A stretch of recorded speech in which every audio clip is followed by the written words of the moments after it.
म्हणलं एका टॉयलेटच आडवा करेल. कृष्णाला नेतो. दुसरा गोपाळ काय म्हणला माहित आहे, बाळा गोकुळाची संस्कृती नाही मोठ्यासोबत भांडायची.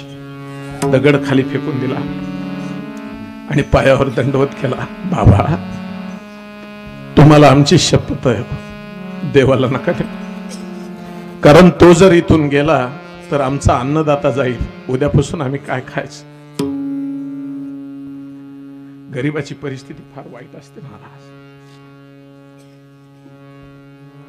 विठाला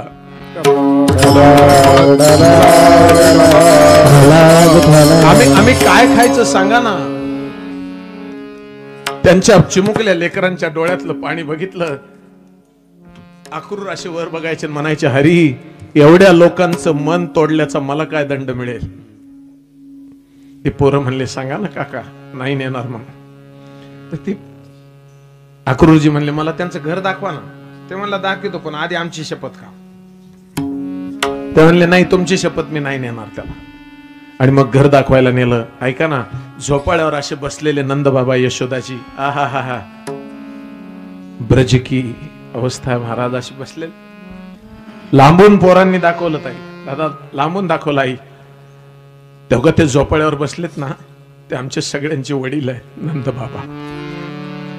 आणि त्यांच्या शेजारी जी बसली आहे ना, ती गोकुळाची माय आहे आमची यशोदा. आक्रूरजी हळूहळू घराकडे गेले. हे पोरं सगळ्या गावात गेले आणि सगळ्या गवळणींना सांगितलं दाढीवाला माणूस आला आणि कृष्णाला न्यायचं म्हणतो. बचत गटाच्या जशा मीटिंग होतात ना, तशा गवळणीच्या मीटिंग झाल्या मंदिरात. सखी तुला काय वाटतंय जाईल. दुसरी म्हणायची नाही जाणार.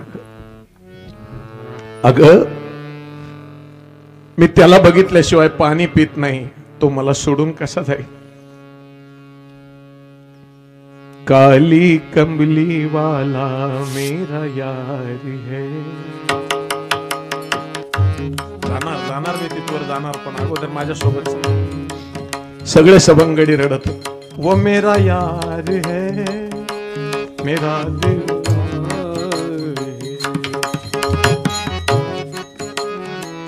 जसे व्यथित झालते तुकोबा वैकुंठाला जाणार म्हणल्यावर देहूतली लोक, तशी व्यथित अवस्था लेकरांची.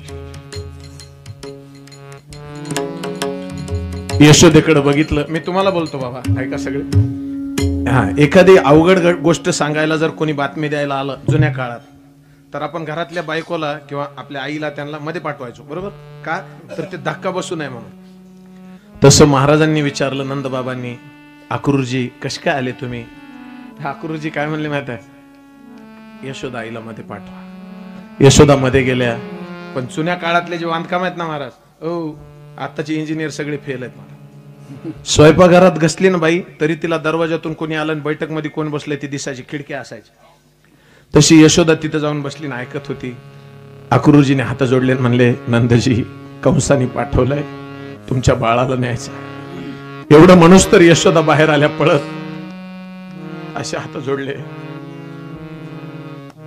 बाबा या आक्रूराला काही बोलू शकत नव्हत्या ना, यांनी नंद बाबाच्या पायावर डोकं ठेवलं. काय म्हणल्या माहित आहे, मी आजपर्यंतच्या आयुष्यात तुम्हाला काहीच मागितलं नाही, पण आज हात जोडून प्रार्थना करते, माझ्या लालाला नका पाठ विठाला.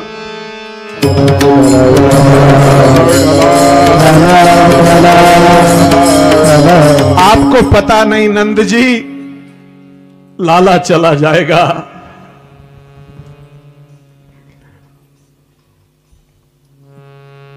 तो गोकुल में अंधकार छा जाएगा. एक सांगू महाराज, आई रडून मोकळ होते, पण बापानं कुणापाशी रडायचं ना. नंद बाबांनी तिच्या पाठीवर हात ठेवला, ऐका ना, आणि असा पाठीवर हात ठेवून डबडबलेल्या डोळ्यांनी नंद बाबा म्हणले, नाही त्याला पाठवणार, तू मध्ये जा.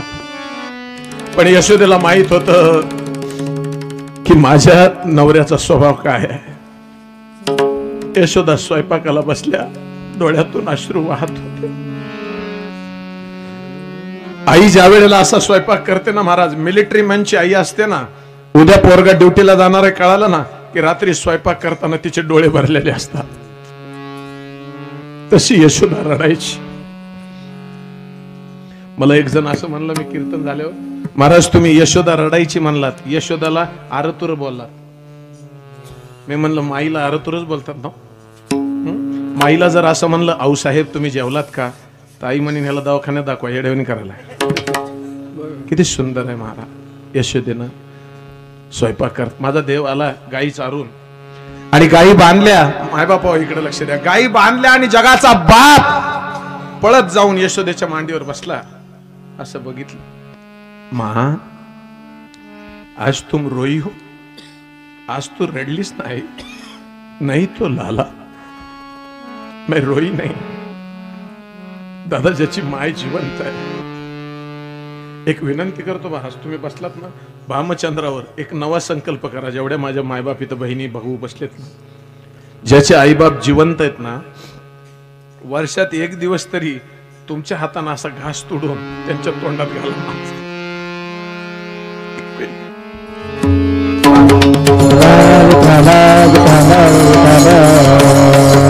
हीच ती माय आहे जिनं अनेक घास तुमच्या तोंडात असे घातले आहेत. आणि हाच तो बाप आहे, तुम्ही वेगवेगळ्या वस्तू खाव्यात म्हणून आणल्या होत्या त्यांनी. बरोबर करा ना दादा.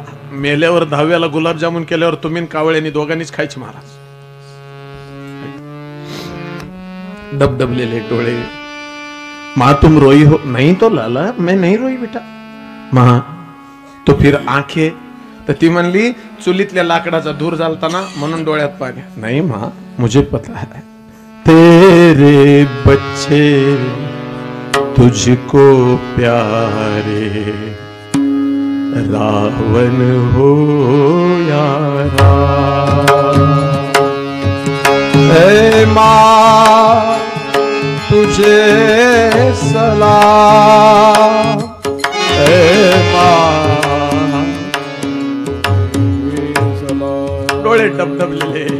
यशोदा म्हणली हो रडले मी रडले. कशामुळे रडले माहित आहे? तो दाढीवाला आलाय ना तुला न्यायला, बस इतनीशी बात आहे. ते पळत गेलं बाहेर आणि त्या अक्रूराला काय म्हणले, काका मला तुमच्या सोबत यायचं नाही, आमची आई रडायली, आणि बस तुम्ही जा आपलं. तेवढं सांगून वापस घरात आला आणि म्हणला माँ मैंने उनसे कह दिया मैं नहीं जाऊंगा. यशोदेनं त्याला कडकडून मिठी मारली, जेवायला ताट लावलं, आणि ताट लावल्यावर फक्त एकदा म्हणली, लाला तू गेलास तर मला विसरून नाही का जायचं बेटा. आई तुझ्या डोक्यात कसं आलास? आणि तुला खरं सांगू आई, मी सगळं विसरून जाईन सगळं, पण तू मला उकळाला बांधून ठेवलं होतं ना तेवढं नाही सर. यशोदा म्हणली माझ्यावर रागात आहे अजून तू?